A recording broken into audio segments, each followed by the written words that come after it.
Hello everyone, it's SpawnPoint and this is my 2022 desk setup tour. It's the video where I show you everything in my setup and how I use it. This includes the desk, chair, accessories, even the cupboard that I'm using to keep everything out of sight. I have put timestamps and links below to everything that I show you today, so if there's something you like, you can check that out. Well, I hope you enjoy the video today and it gives you some inspiration or ideas for your own setup or answer some questions you might have had. But if I did miss anything, just drop your questions below and I will try to answer them. Let's start with the desk itself. So the piece of wood I'm using is an oak kitchen worktop that I picked up from a local store. I just cut it down to size and then I stained it with some American walnut dye. This darkened the overall appearance and gave it a more rustic look, plus it removed most of the orange. And that's sitting on a motorized standing desk from Autonomous, which was a bit of a craze last year with everybody working from home. I'm not sure if standing desks are still popular now, but the reason that I went for one was having the option to change between sitting and standing at a press of a button. Now you might think that having a standing desk is a bit of a gimmick, and well, you'd be right. I probably only use it standing once a week now, whereas when I first got it was every single day. Either way, it's nice to swap between the two when I want to, and I can adjust the height really easily using this panel. I also get a lot of questions about the size of my desk, so here are the dimensions. I'd like it to be bigger too, but sometimes you've just got to work with what you have. Right, so I have been using the Autonomous Ergo chair for about 2 years now, and it's done me really well. But a few weeks ago, I changed this to the Herman Miller Aeron. Now, this isn't my first Herman Miller, as I have also got their embodied gaming chair, but this Aeron is without doubt the comfiest and most supportive chair that I've used. And first thing, when the chairs arrive, they come fully assembled. You just remove the packaging and you're ready to go. I opted for their new Onyx colour, which is basically black on black. They do have some other options too, but this is definitely the best colour to go for. I think aesthetically this is a really nice looking chair, especially with the mesh fabric on the back and the seat. But that's not the reason I went for this, it's the fact that it's ridiculously supportive and has so many adjustments that it will fit my body and posture perfectly. You can obviously move the chair up and down, there's a little lever on the side of the chair, and the arms can be individually adjusted for both height and tilt. But where it gets really impressive is around the back, and that's the lumbar support, where this can actually be moved up and down as well as in and out. And then depending on how I'm feeling, I can sit upright or can slouch all the way back using those adjustments. Now it's really hard to explain, but when you're sitting in it, it kind of feels like you're floating, as the seat itself is suspended rather than being a solid base. It's got a supportive feel to it, but it's bouncy as well, if that makes sense. Now, Herman Miller chairs are not cheap, but they do come with 12 years warranty, and if you are sitting in a chair for 5 to 10 hours a day, you do need something that supports you. Now, although the wheels on this are multi-purpose and will work on both carpet and hard flooring, I still have a plastic mat down to protect my floor. It makes it a little easier to move the chair around, but the real reason is to stop my carpet from wearing out under my feet.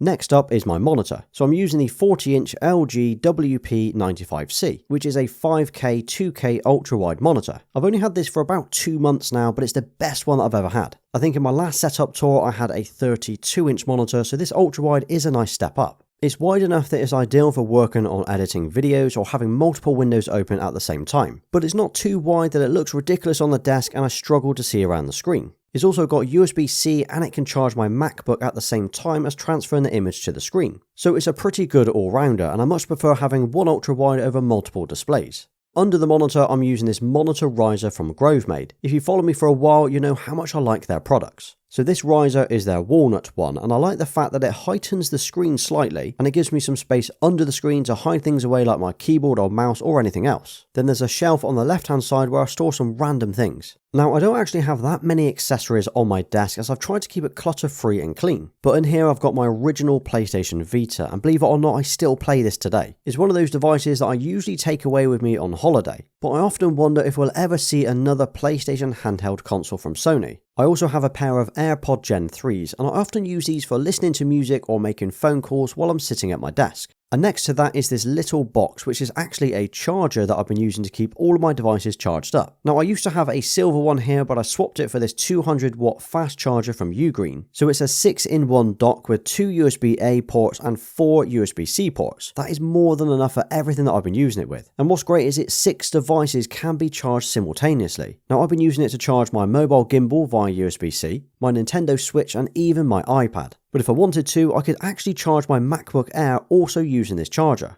Now, port 1 and 2 can deliver a maximum of 100 watts, ports 3 and 4 are 65 watts, and the 2A ports are 22.5. It works with pretty much every device or charging protocol out there, including PPS, so that means it will work with Android phones as well. It then also comes with a braided USB-C to Lightning cable for your iPhone. But what I like most about this is just how clean and minimalist it looks. Most chargers look bulky or out of place, but this has a really nice design to it. Also, I like the fact there's no LED lights on the front, which I much prefer, as most of the time if something has an LED, I try and cover it up anyway. But if you're interested in this charger, I have linked to that below if you want to check it out. And you might have noticed that above my screen I'm using a BenQ light bar. Now I have only added this within the last few weeks, and that's because I've seen so many people online using these, I had to give it a go. And you know what? These are a, wait for it, game changer. So the bar clicks onto the top and is powered by USB. Then there's this little wireless box that you can place anywhere on your desk, and it lets you control the brightness, temperature, and turn it on or off. Not only do I think this looks neat, but I was amazed at just how much light it projects down onto your desk without even hitting the screen. It also means I don't need a lamp on nearby, and I think it keeps the desk clutter free. And then behind the screen I'm using a 1 meter strip of LifeX LEDs. I don't really need these with the light bar that I have, but I think it adds a nice glow, and it means if I want to, I can change the colours and theme through the app. I'll normally have these set to white during the day while I'm working, but at night I switch it over to an RGB vibe to completely change the style. And covering my entire desk, I've got this massive felt desk pad from GroveMade, which I think breaks up the whole wooden theme that I've got going on. Now, they have loads of different styles and colours and sizes if you want to choose one yourself, but when I was looking, they didn't have one that would fit my desk perfectly. So I reached out to them and I asked if they could cut me one to size, and here it is. They then even went ahead and added my logo to the label. How awesome is this? And it's definitely made this pad one of my favourite accessories in this setup. And one question I get asked quite a lot about this pad is, does it ever snag or pull when I'm using it? Well, it's really soft, but the fabric is so compact that it doesn't appear to ever fray or snag. I also prefer the look over this over the smaller one that I used to have, but that one has now moved over to my other desk setup, so I've not thrown it away. And then sitting on the pad, I still have the Logitech MX keys and MX Master 3 mouse. I've used these for literally thousands of hours over the last 2 years, and they are still the best keyboard and mouse combo that I've had. The keys are low profile but still have great feedback when you're typing, plus they connect first time every time and look nice. Some of the keys are starting to look a little shiny now, and as is the mouse if you look closely at the buttons, but they're still going strong. I don't think there's another combo that I would replace this with apart from the newer version that they brought out this year.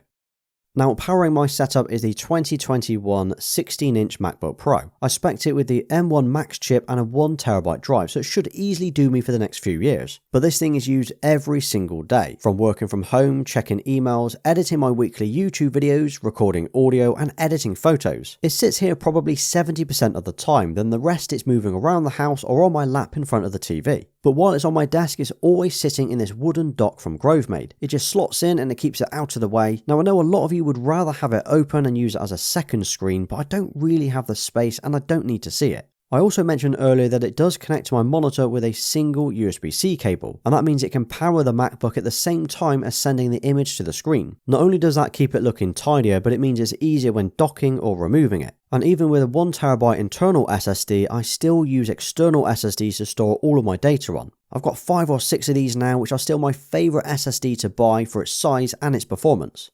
Then behind the MacBook, I've got a MagSafe charger for charging my iPhones. Again, I went for the walnut colour to keep it on theme, and I definitely prefer these over the wireless pads that you can get instead.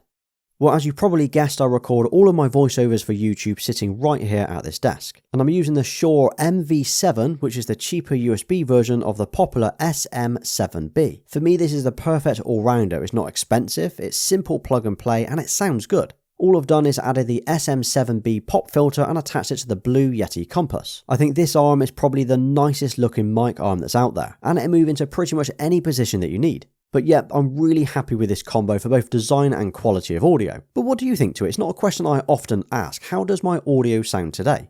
Right, so above my desk I've installed this wooden shelf, and it's probably one of, if not the cheapest item in the entire setup. It's from IKEA and it was just £10 and it's called the Stodstorp, if that's how you say it. And it comes in pine with 2 metal brackets. All I've done is I've stained it with the same American walnut that I used on my tabletop. I think it looks great, plus you can't really go wrong for £10. But on the shelf I've got some random items. I've got an iPhone box, weird I know, a chili water bottle, even weirder, and some wooden PlayStation icons that I've got from Geek Made Designs. Now these are awesome. Again, they are walnut and they are individual pieces for each of the 4 shapes. I like these so much that I've got another set under my TV.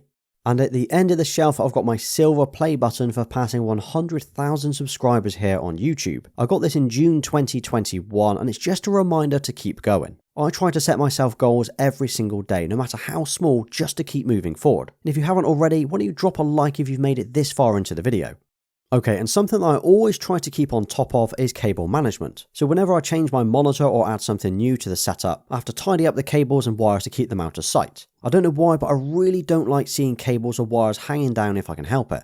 So behind the monitor, I'm using LG's cable clip. Then under that, I've got some plastic clips attached to the back of the monitor riser as well as under the desk. I route all of the cables through these until I get down to the cable tray that's attached underneath the desk. Now, this isn't the tidiest cable tray out there, as you can see everything inside, but it will do for now. I will eventually change over to the cable management that I have on my other desk, as on that one I'm just using plastic clips, there are no trays at all. I still think hiding cables and preventing them from dangling down under a desk is one of the easiest ways to make a setup look awesome.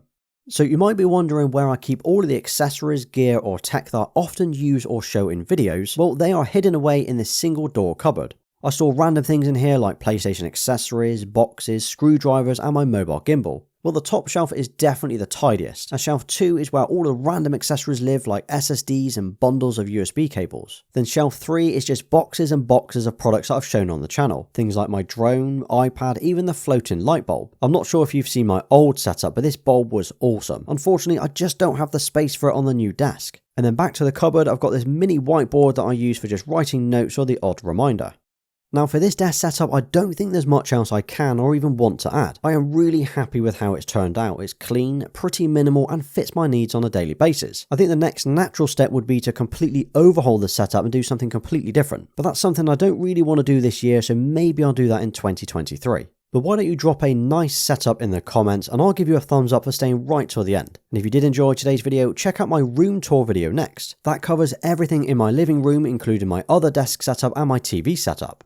Thanks for watching, please like, sub and follow me on Instagram and Twitter. Until next time.